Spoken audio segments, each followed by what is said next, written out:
Bienvenidos a La Claqueta del Planeta, esta videocharla acerca de cine, el tema que nos apasiona a los tres que estamos aquí. Queremos dedicar este primer video a nuestro querido amigo Rubén Armenta, que era parte del equipo y desgraciadamente se nos adelantó. Vamos a tener como tema central hoy Escuela de Vagabundos, que consideramos los tres un clásico del cine nacional y una de las mejores comedias de toda la historia del mismo. ¿Por qué no te presentas, Edmundo, por favor?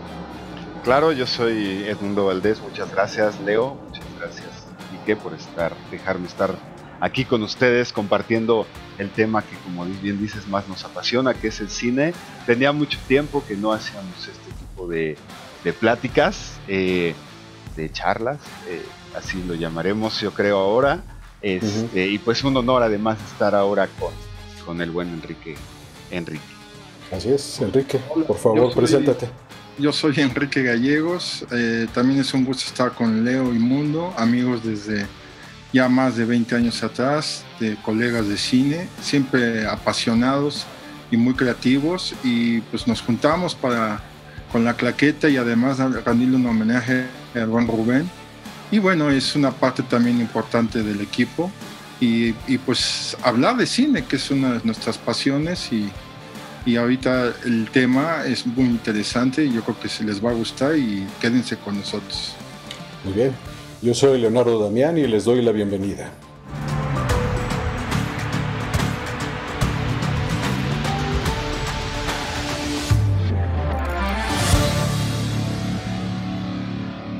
Pues nuevamente bienvenidos, Edmundo. Y bueno, pues obviamente el cine tiene que siempre enmarcarse en la época en la que se hizo. El arte no puede separarse de lo que sucede a su alrededor, y por esto es muy importante siempre platicar como de los marcos históricos, puramente dicho en la academia, de lo que estamos platicando. Entonces, pues Leonardo preparó justo sobre Escuela de Vagabundos, que es el tema del día de hoy, un buen resumen. Leo. Sí, como dices, no podemos olvidar que las películas, como todo el arte, es hijo de su tiempo. Y hablar del cine mexicano entre la década de mediados de 1930 y mediados de 1950, bueno, las décadas quiero decir, es hablar de la época de oro del cine mexicano. Y no es poca cosa, porque no dimensionamos ahora el tamaño que tenía nuestra cinematografía entonces. Era tremendo, era conocido a nivel mundial, no solamente por el apoyo que llegó a tener en cierto momento por el cine norteamericano, sino por sí mismo. El cine nacional se vio fortalecido en un principio por también la industria radiofónica, que pues recordemos que por ejemplo la XCW era la voz de América Latina desde México. Entonces nosotros ya teníamos un Star System para ese entonces, ¿no? Y en la década de los 30, después o durante todo el periodo de Lázaro Cárdenas, la expropiación petrolera y todo esto, el cine se usó para dar una identidad o para tratar de crear una mexicaneidad. Pero curiosamente, los pueblos latinos tenemos muchos puntos en común. Entonces, a partir de ese cine también se creó una especie de latinoamericaneidad, por llamarlo de alguna forma. Y es por eso que el cine mexicano empezó a crecer tanto. Primero a la par del cine norteamericano, después apoyado en el cine norteamericano. La Segunda Guerra Mundial, el cine norteamericano, de Estados Unidos quiero decir, tuvo una baja en cuanto a la producción por obvias razones. Mucha inversión estaba, y los ojos estaban puestos en lo que sucedía en Europa, y México empezó a crear una especie de vínculo, una dinámica socioeconómica con Estados Unidos muy interesante. Después de la expropiación petrolera hubo un rompimiento tremendo, obviamente, hubo muchos bloqueos ahí a la industria nacional, no solo del cine, sino en general. Pero cuando México va a la guerra, empieza a venderle acero a Estados Unidos, mano de obra, el petróleo que antes le vendían a Europa, ahora regresa a venderse a Estados Unidos. Y entonces empieza a haber un crecimiento aprovechado por el cine. De forma natural empezó a crecer más y más. Y nuestro cine empezó a verse en más países porque Estados Unidos también nos apoyó con la distribución. Curiosamente esto también limitó un poco a otras cinematografías como la argentina, que estaba tan lejos de Estados Unidos, o la española igual. España, como saben, no fue a la guerra, o por lo menos no durante la Segunda Guerra Mundial, y en esos años también aprovechó para un crecimiento. Pero el cine mexicano creció tanto que empezó a hacer cooperaciones con esos cines y empezó a atraer su talento. Entonces, en México terminaron estrellas del cine argentino, estrellas del cine español, y se consolidaron muchos de ellos aquí. Y de los mismos norteamericanos, ¿no? Y de los mismos, sí, incluso, ¿sabes qué? De los norteamericanos, no solo actores, sino equipo técnico. O sea, tanto guionistas como fotógrafos, que además era recíproco, ¿eh?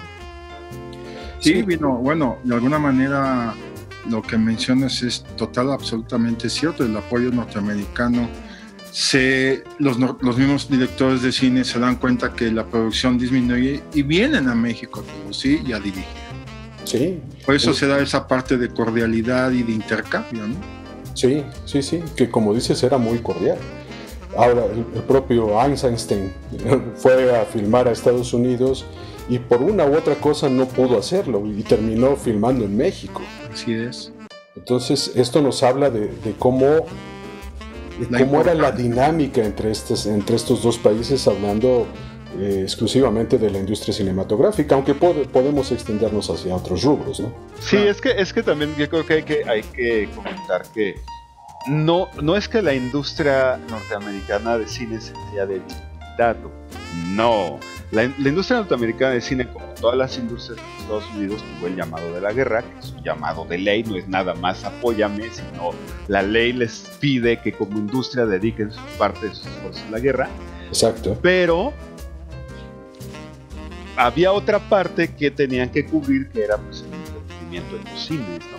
Entonces, sí, por eso es que empieza también este apoyo, porque no es que la industria se haya reducido entonces, sino que enfoca todas sus fuerzas a la guerra, además con todo gusto enfoca sus esfuerzos a la guerra, sí, y tiene que cubrir horas, digamos, de exhibición en pantalla, y por eso apoya otras industrias. Bueno, y históricamente, como ustedes lo dicen, hemos visto que a pesar de que están en guerra, nunca van a dejar el entretenimiento a un lado.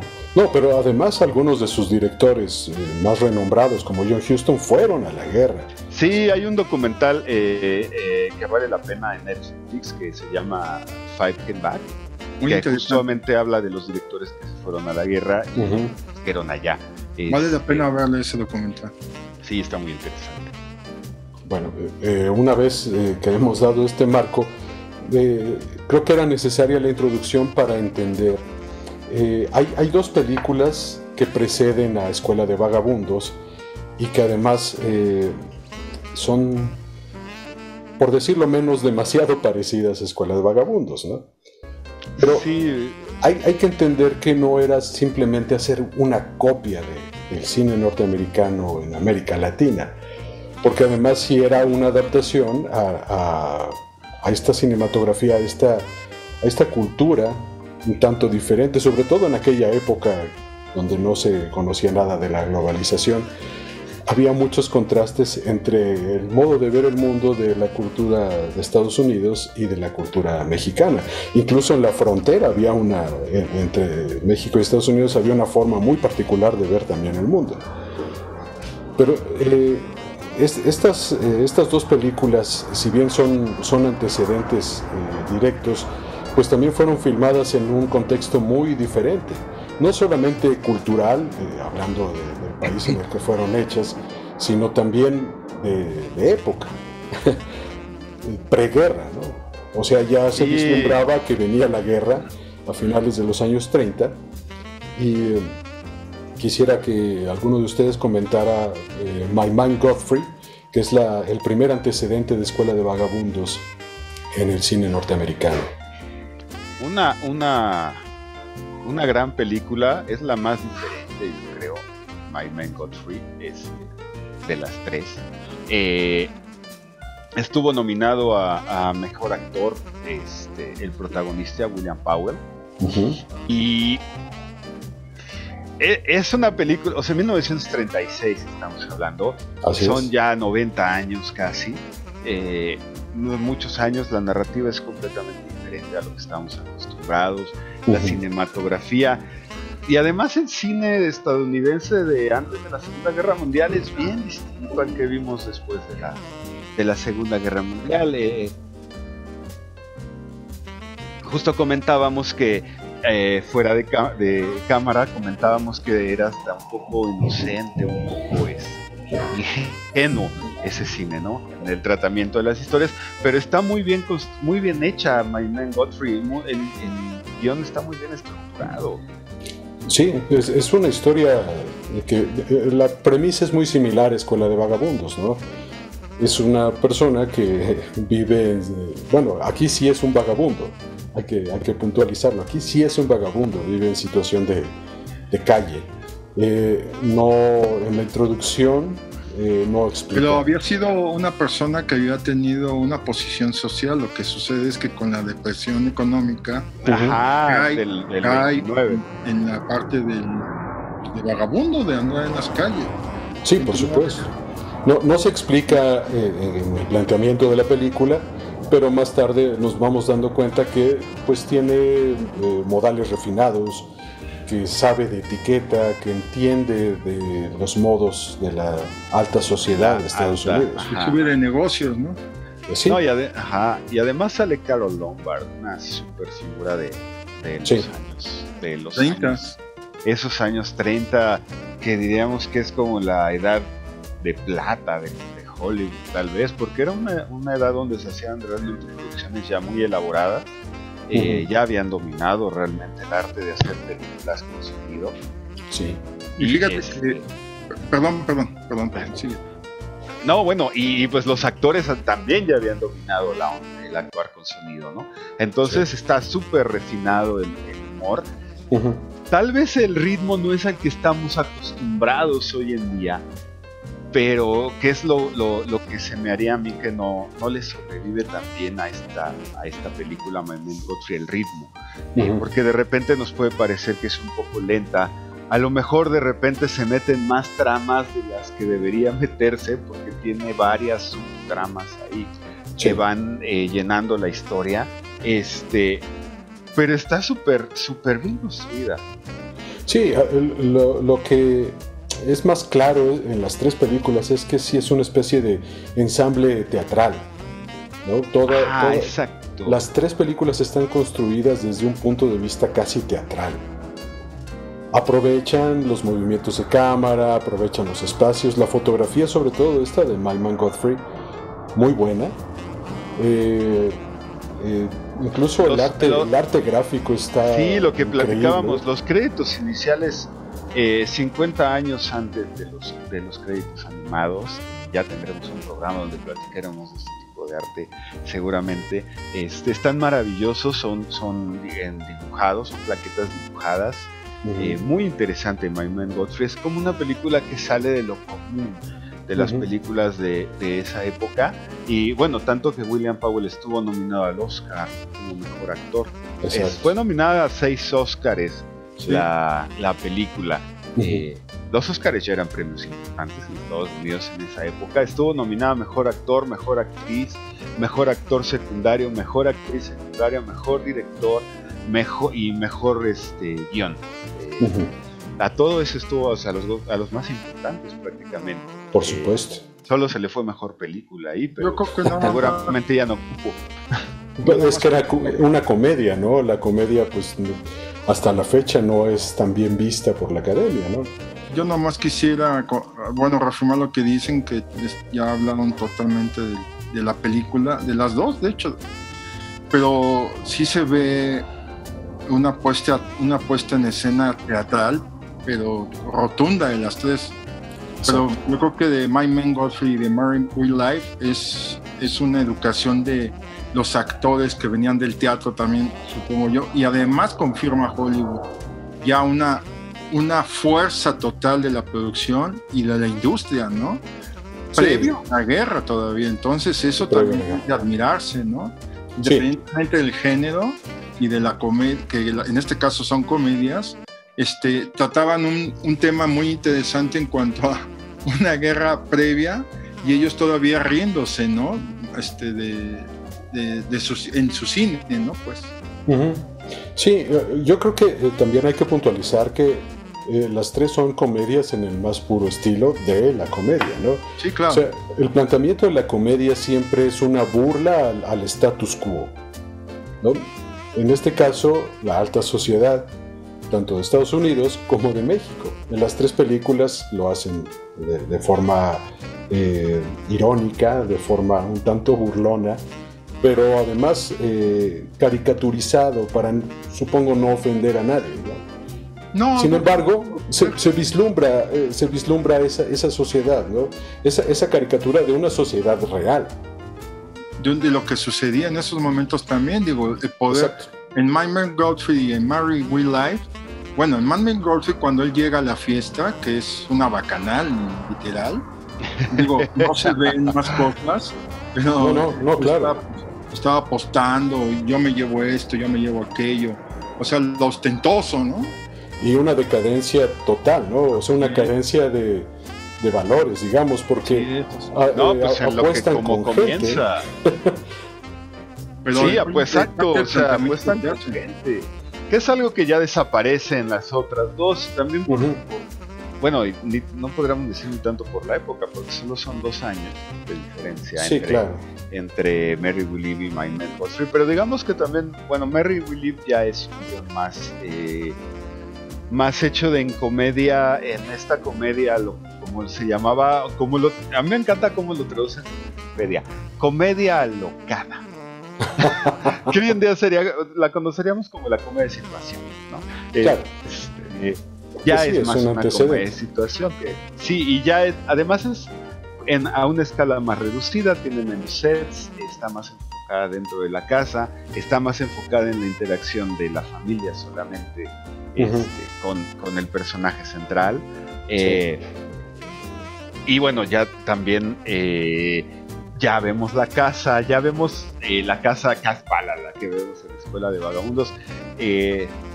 Bueno, y si ustedes no conocen Merrily We Live, lo único que podemos decirles es que es la misma historia de Escuela de Vagabundos.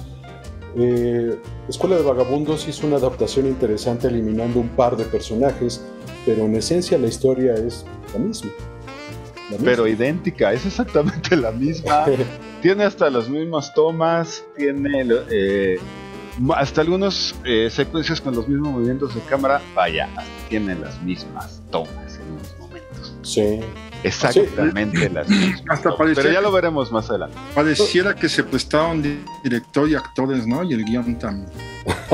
Pues mínimo el guionista, ¿no? El estudio seguramente.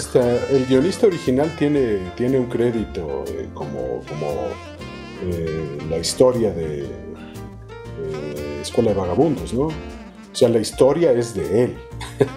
Jack sí. Sí le dan el crédito porque, bueno, no podría ser de otra forma, es evidente, pero además yo no pude encontrar el vínculo, pero supongo que sí había una especie de acuerdo con la producción original, dado que usan exactamente las mismas tomas en el planteamiento de la historia cuando el carro los dos personajes principales de los dos vagabundos va a dar al fondo de un barranco. Es exactamente la misma toma, no es similar, es exactamente la misma. Entonces tenemos que suponer un acuerdo entre ambos estudios, entre ambas producciones. A pesar de que hay una diferencia de casi 20 años, digo, de alguna manera se ve y ahora sí que se nota que tenían comunicación en los intereses de alguna película hecha en Estados Unidos, México, ¿no? En este caso es México, le interesa el argumento y la historia de Estados Unidos. Sí, además es una muy buena adaptación, la adaptación la hizo Fernando de Fuentes, como platicábamos fuera de cámara, y me parece que tiene el acierto de eliminar ciertos detalles que sobraban un poco en tanto en los diálogos como en las secuencias, incluso al eliminar estos dos personajes que realmente no aportaban gran cosa a la historia. Sí, el hijo. Bueno, yo que sí quisiera puntualizar algo para todos nuestros visores, para todos nuestros amigos, véanos por favor, compártanos. Están en YouTube, las 3 películas, las pueden ver en este momento, ponernos pausa, ir y ver las 3 sin ningún problema, porque además duran casi lo mismo, 1 hora 30 minutos, casi las 3. Pueden ir, verlas y compararlas, pero sí, es muy interesante cómo pasamos de Merry We Live, que es como platicábamos también fuera de cámaras, es un producto completamente estadounidense, con modismos estadounidenses, con caracteres estadounidenses, todos tienen el mismo tipo de actor, a pasar, Escuela de Vagamundos, que es no solo una película hecha en México, es una película hecha en México con Pedro Infante. Si bien en Merry We Live tenemos actores muy buenos, y que ganaron premios y etcétera, como Constance Bennett, Brian Jaerne, que son los protagonistas. Acá es Pedro Infante, era la estrella más rutilante del cine nacional. Ya estamos en 1955, ya estaba más que establecido. Sí. Entonces, ver cómo también se transforma la película para servir de vehículo hacia Pedro Infante, dándole hueco a los números musicales, que sí saca personajes, mete números musicales, para obvio lucimiento de Infante. Aunque justificados, ¿no? No, bueno, sí, pero por supuesto, no. Porque no, hay películas donde no se justifica nada, simplemente de repente están cantando. Sí, pero es bien interesante ver esto y cómo a su alrededor los personajes también brillan más. El personaje de Blanca de Castejón es extraordinario. Sí. ¿Qué digo extraordinario? Ya se ganó un Ariel por este personaje. El de Anabel Gutiérrez también es maravilloso. Todavía la seguimos recordando. También ganó un Ariel. Sí, también ganó un Ariel. Y Miroslava, pues está extraordinaria como la hija de la familia enamorada de Pedro Infante. Nuestra Marilyn Monroe, como dicen algunos. Pero bueno, no eso a Oscar Pulido, Es que yo creo que justamente es lo que iba a comentar. Es curioso cómo este ensamble que logran no solamente es de actores de diferente background, de diferentes edades, sino de diferentes nacionalidades. Sí. Blanca de Castejón era puertorriqueña, por ejemplo. Susi, la hija del señor Vértiz, era española, ¿no? Audifaz, chileno. Entonces, sí tenemos una mezcla. Miroslava misma era checa, ¿no? Tenemos una mezcla muy multicultural, pero muy bien ensamblado. Además, todos haciendo personajes mexicanos y realmente no se nota que no lo sean. Se ve la mano del director y de la historia, ¿no? Totalmente. La formación de una buena dirección, llevando a varios actores de cualquier parte del mundo, y que estamos hablando de una época bastante 50s, o sea que ya la conformación de la parte multicultural era muy amplia en México en cuanto a la parte del cine y en todos los aspectos culturales del país. Entonces yo creo que ahí se ve reflejado el trabajo de producción y también la de la industria de México, ¿no, Leo? Que hemos comentado también fuera de cámara. Sí, por supuesto.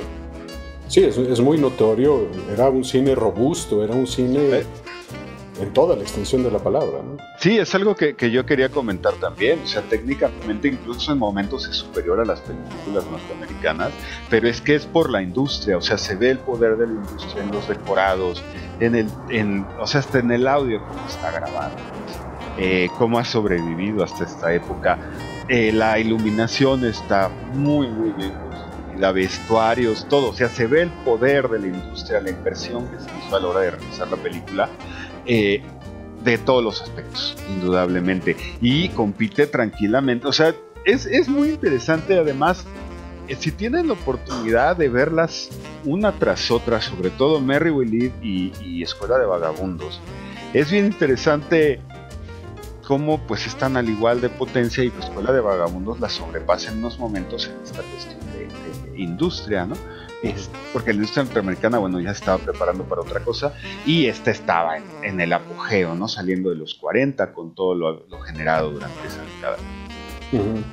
Sí, que además, bueno, tristemente empieza justo después de ese periodo una decadencia que fue poco a poco minando al cine hasta llegar a los años 80, donde la industria nacional casi muere, casi desaparece. Uy, sí, ya platicaremos también de eso en otros programas. Por eso ahorita estamos platicando. Quisimos empezar con una parte alegre del cine. No, pero lo comento además porque el mismo año Miroslava filmó Ensayo de un crimen, donde el presupuesto solamente dio para quemar una vez al maniquí. Bueno, aquella tristemente célebre imagen del maniquí de Miroslava quemándose, ¿no?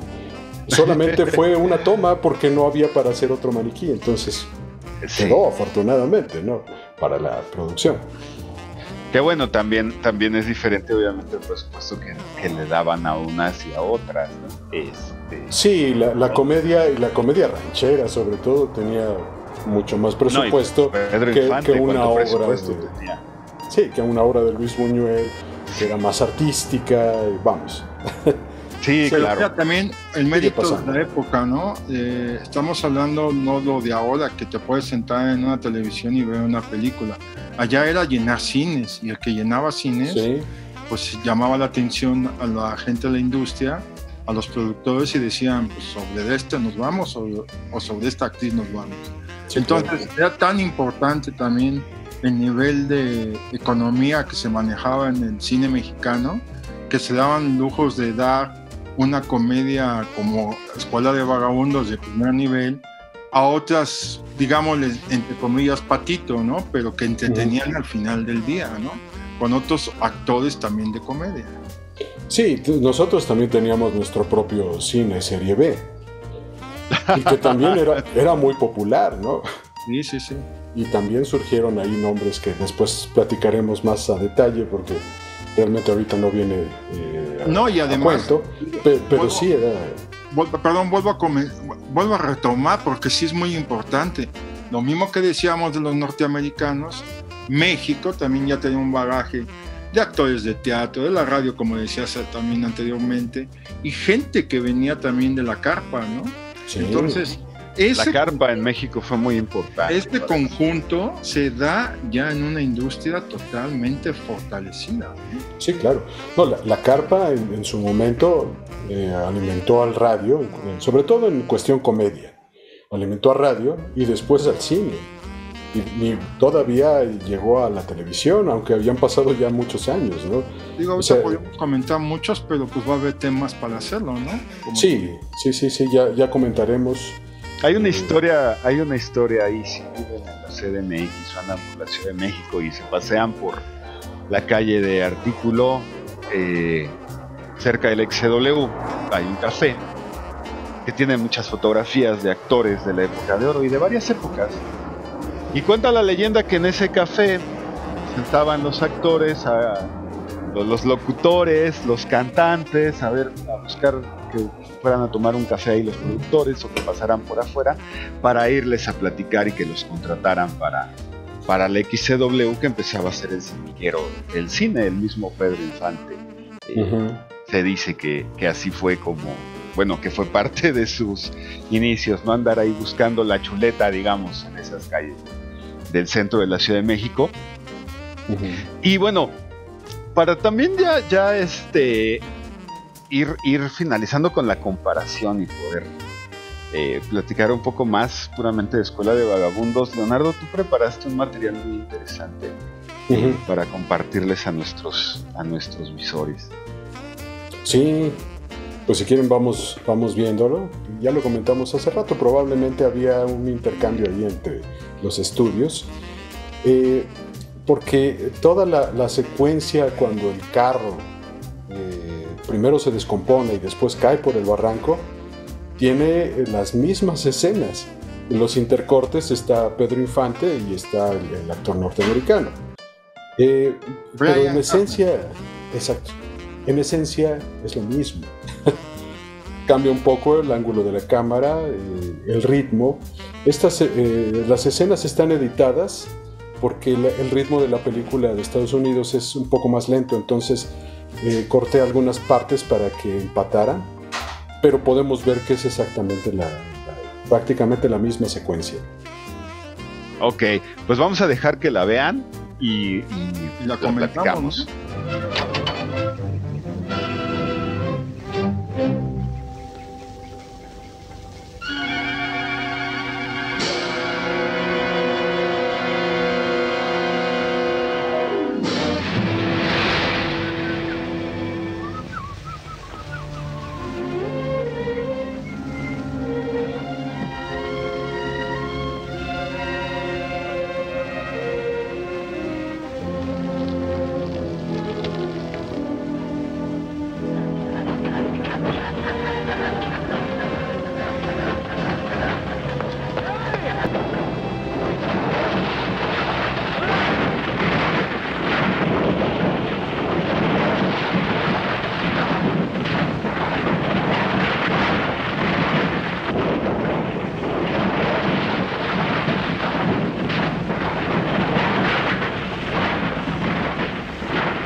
Como pueden ver, es lo mismo. El carro es exactamente el mismo que se estrella. Ahí fue un ahorro de presupuesto. Seguramente el director dijo: oye, nos sale más barato decirles que si nos prestan las tomas del coche que aventar el coche ahí por el cerro por algún cerro en Milpalta o algo así. Sí, evidentemente no solo fue un ahorro, sino además fue una forma de hacer la película más igual a la otra, ¿no? Porque yo creo que aquí sí cabe el término remake, sí es una rehechura de esa misma historia. Aunque hay una adaptación, ya platicamos, que eliminan un par de personajes, en realidad es la misma historia, ¿no? A lo mejor hasta como homenaje, no lo sé. Yo creo que sí, también, independientemente de que pudieron haber pedido algunas partes permiso o peataje de la película para poder filmarla en México, pues yo creo que hay un mérito también de la película mexicana en cuanto al conjunto, ¿no?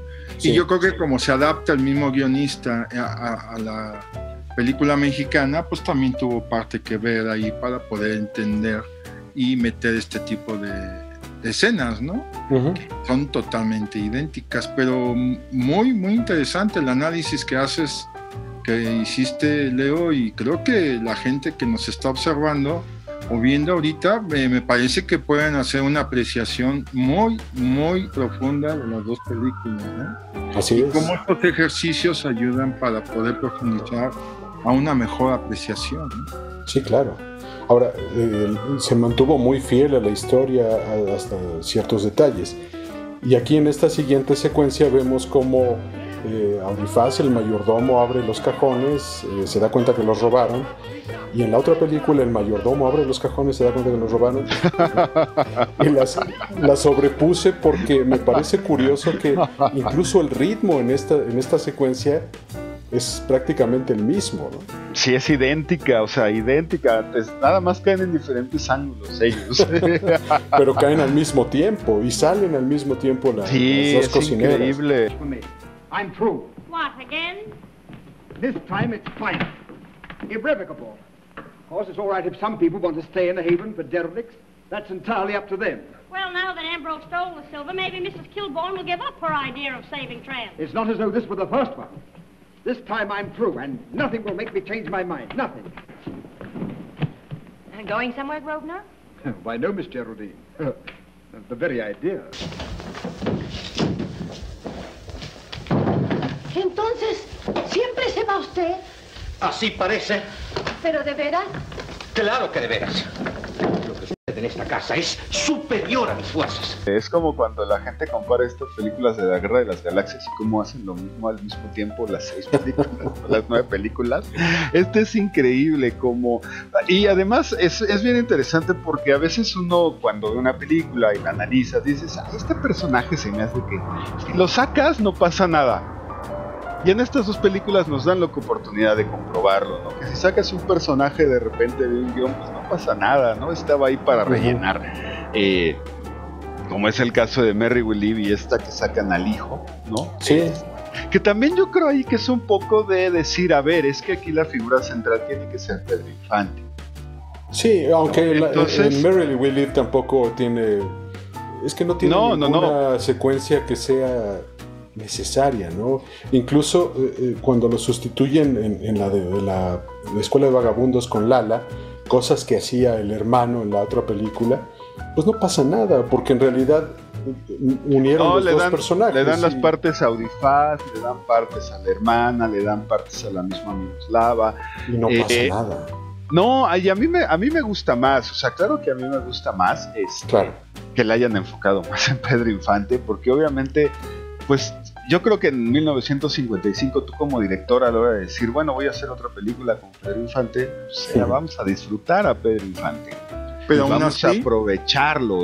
Aún así, Mundo, Pedro Infante era el principal, sí, pero todos los demás... No, sí, el ensamble es maravilloso. Sí. También tienen un crédito, un trabajo muy bueno, o sea, hasta las mismas sirvientas, muy interesante en el cariño que le toman al vagabundo, ¿no? Pero yo creo que donde se puede apreciar mejor el trabajo como ensamble, como director, como actores, es el ritmo que tiene la película.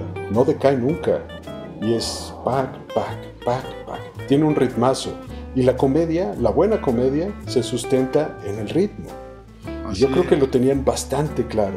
Y con los antecedentes de teatro y tantas películas que habían hecho ya en su conjunto ellos. Incluso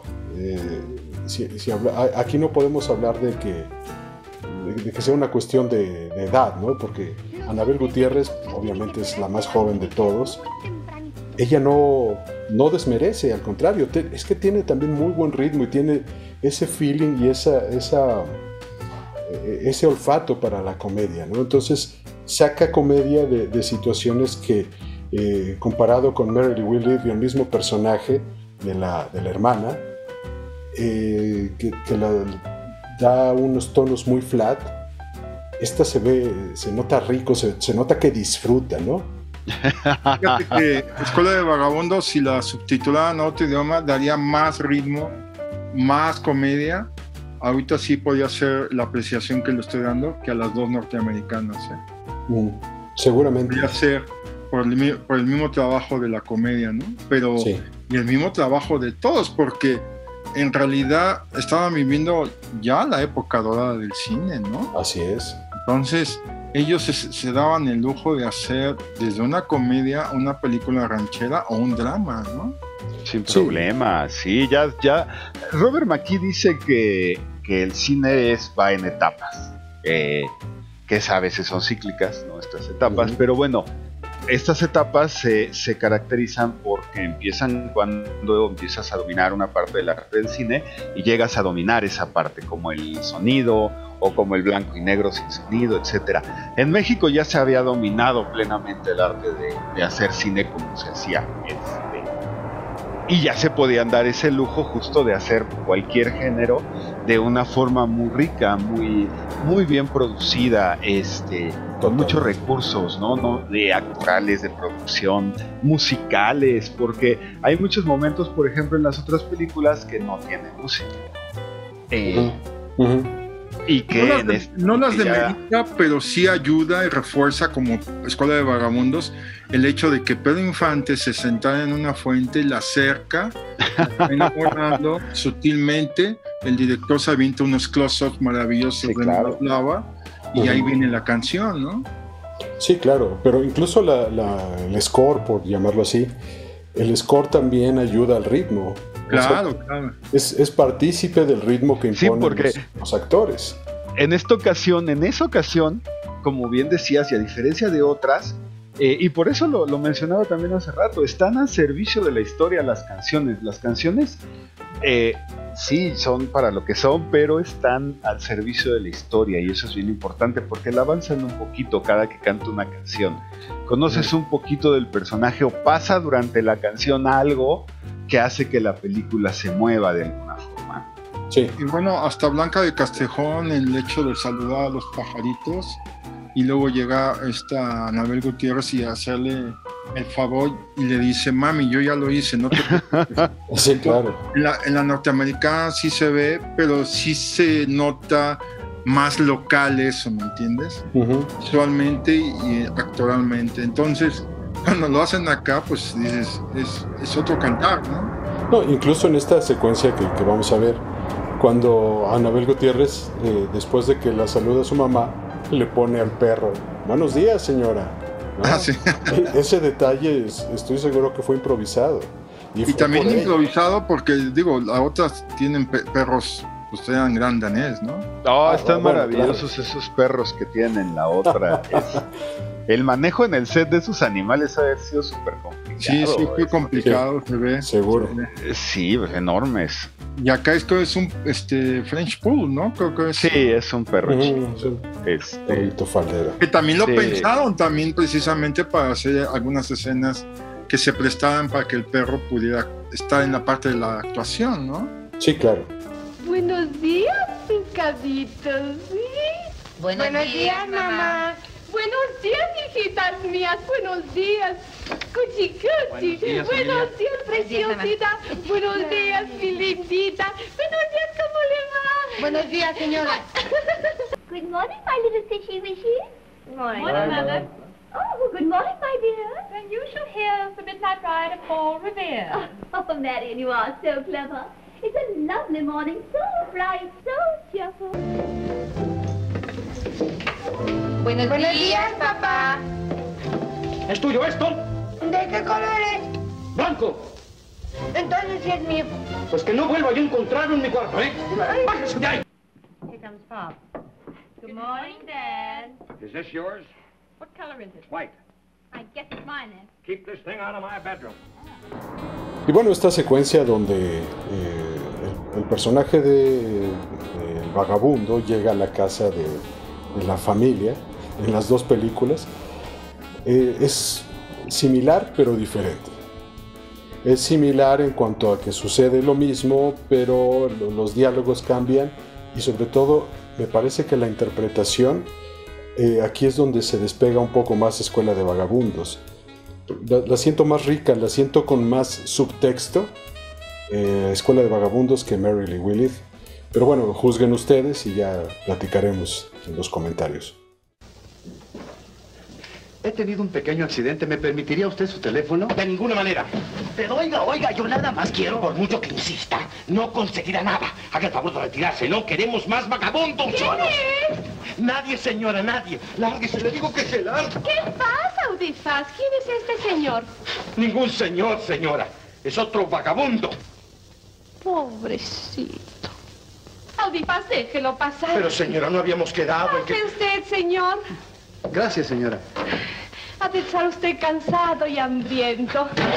Se le ve en la cara. I've had a little trouble. May I use your phone? Definitely not. Good day. Oh, but I merely want to... Your persistence will avail you nothing. Now, scram. Why, you even look worse than the other one did. Oh, but... Grosvenor, what is all the trouble here? Well, this person was just about to leave, madam. Oh, my poor dear man. Grosvenor, why don't you ask the gentleman in? Madam, it was my understanding. Grosvenor, oh, do come in. You must be very hungry and tired. Hungry and tired you are, aren't you? Bueno, esta última secuencia que preparamos con fines meramente comparativos y por puro ocio. Las dos hermanas en ambas películas observan al vagabundo ya con el uniforme de chofer, ya bañado, ya rasurado, y la impresión en las dos películas pues es similar, pero no tanto. Pues sí cambia, porque de alguna manera le dan otro contexto. A mí me comentaba picaresco, mi abuela, que fue quien me introdujo a todo este cine maravilloso de la época dorada, que así reaccionaban las mujeres cuando veían a Pedro Infante en esa escena de la película, exactamente como reaccionaban a Abel Gutiérrez. Jerry? What? Who's that out in the garden? How should I know? It's probably the gardener. Get your big feet off my couch. Oh.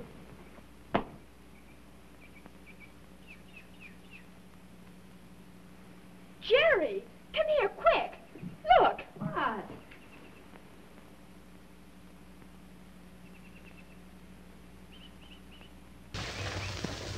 Susi, ¿quién será ese que anda en el jardín? Ay, ¿quién ha de ser el jardinero? ¿El jardinero? No. Susi, ven, mira, corre. Ay, mira. Ay.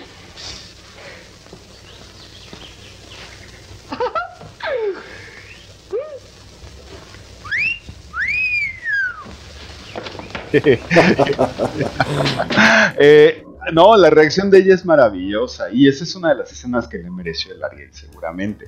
Sí. Como que es tan natural como le llama Miroslava para que vea cómo ya sale el otro bañado y con pero cómo vemos también, perdón, cómo vemos ahí también, vamos a hacer yo creo que un análisis ahí interesante, porque a pesar de que es una comedia, pues hay una serie de crítica, ¿no? Si lo viste primero todo desparrajado, todo mugroso, feo y apestoso, lo bañas y ya lo ves mejor, ¿no?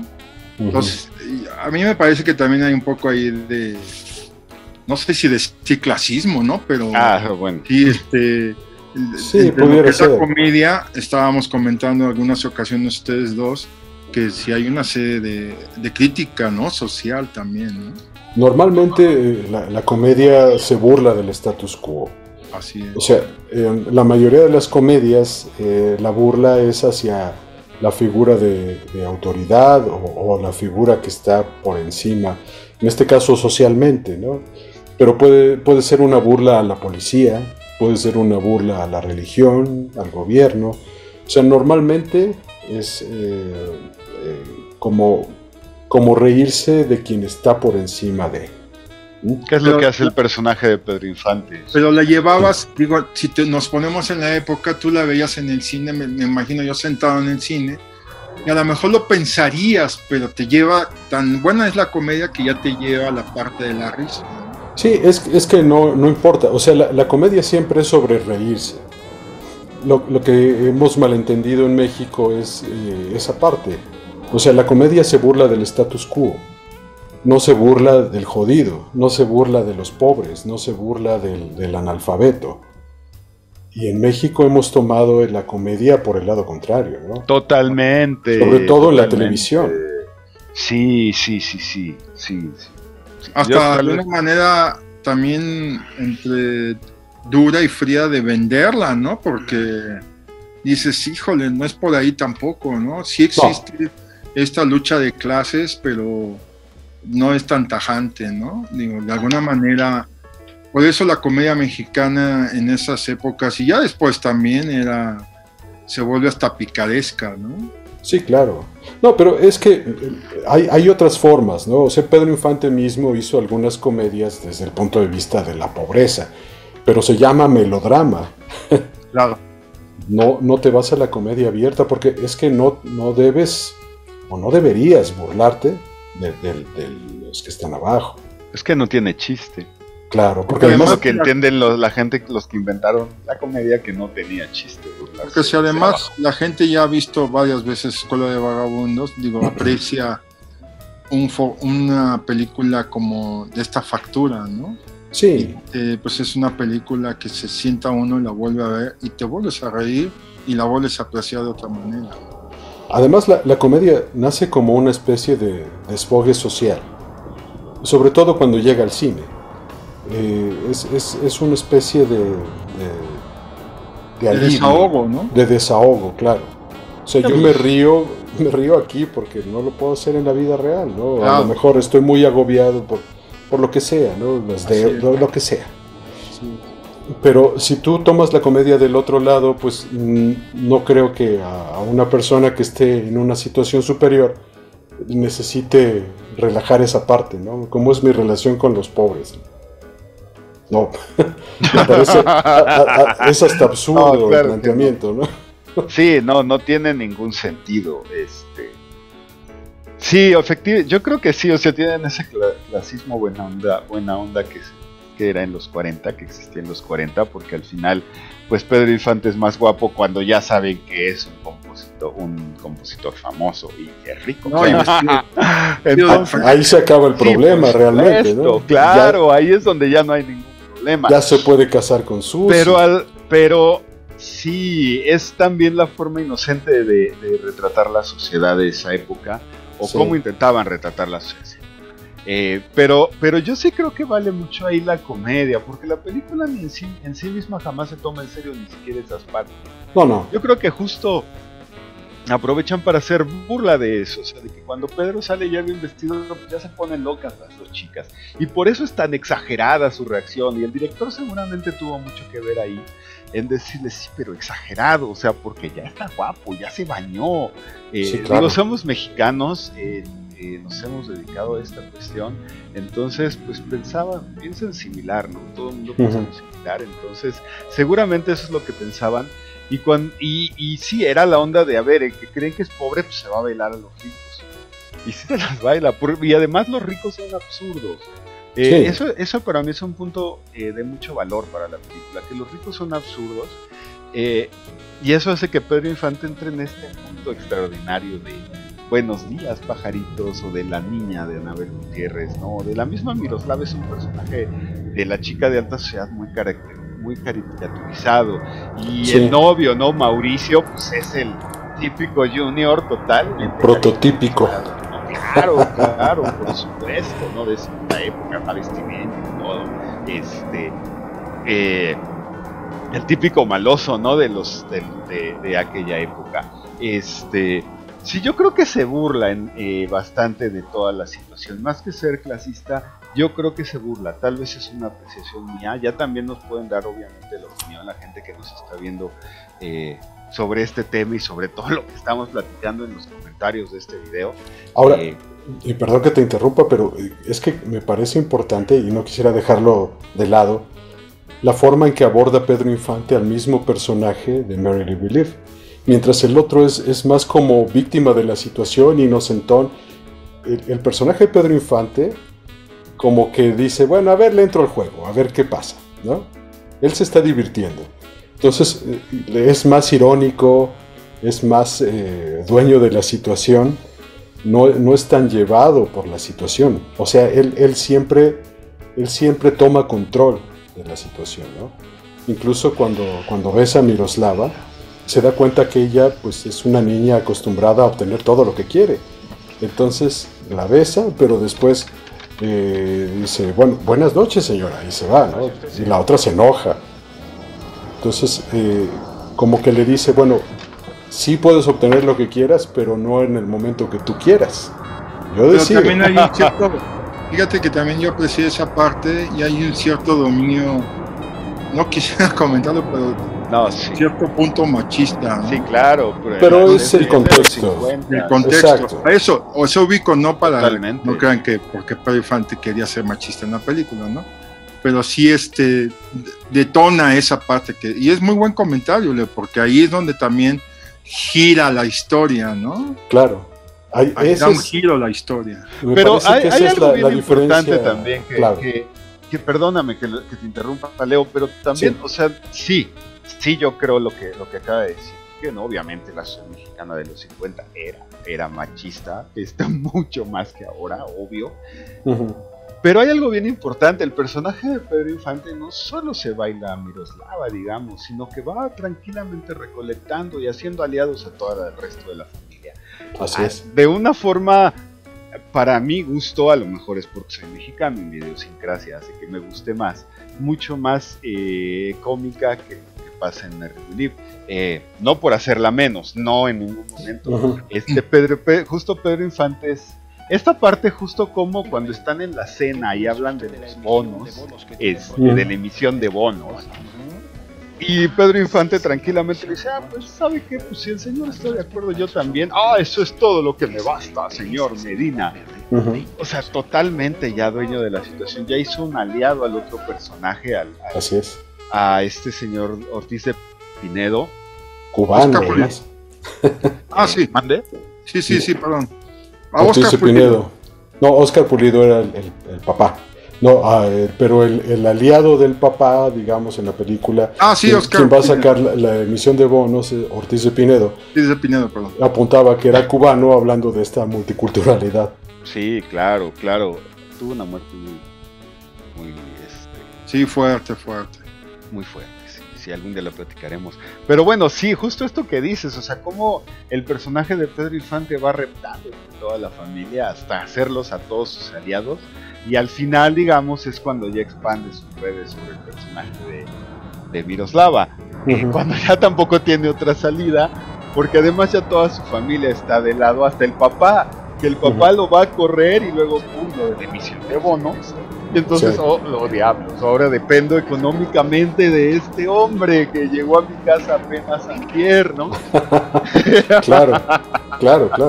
Qué impresión es eso.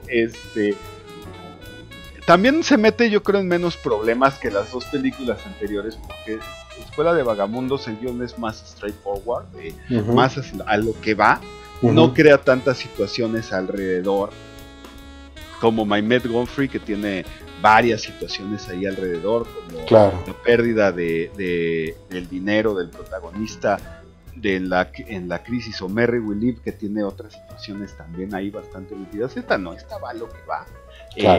Eso la hace muy rápida, y también yo creo que hace más fácil el ver cómo Pedro Infante domina completamente la situación. Alberto Medina era el nombre de un amigo de Pedro Infante.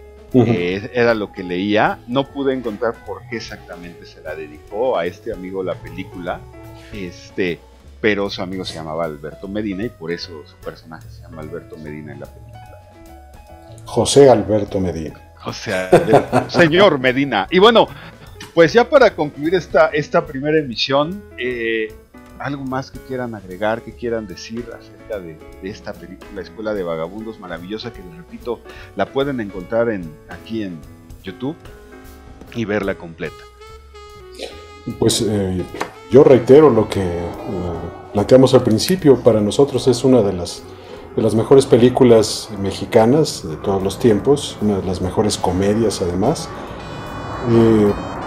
Mi admiración por la calidad del trabajo tanto histriónico como de dirección, como de todo, ¿no? La iluminación, la música. Me parece que era Esperón, también es la música de... Sí, entre otros, Manuel Esperón, Tomás Méndez, Pablo Bertrán Ruiz, Gabriel Luna de la Fuente, Estela de José, el Triaguileño, está el Mariachi Vargas. La música en el cine nacional nunca fue un problema, realmente. Pues gran trabajo, y pues reiterar eso, que mi admiración a esta película.